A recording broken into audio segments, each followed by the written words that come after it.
ተማሪ ይለኛል እኔማ ዘንድሮ ምርቃት አምሮኛል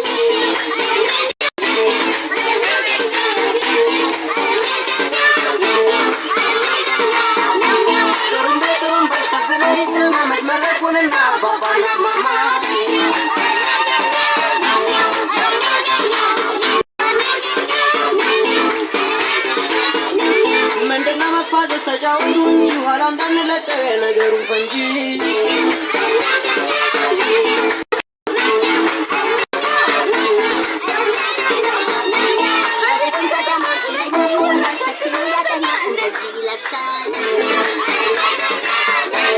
አለባበሳችሁ ቢሆን ትለሽና አካሄዱ ሽሬ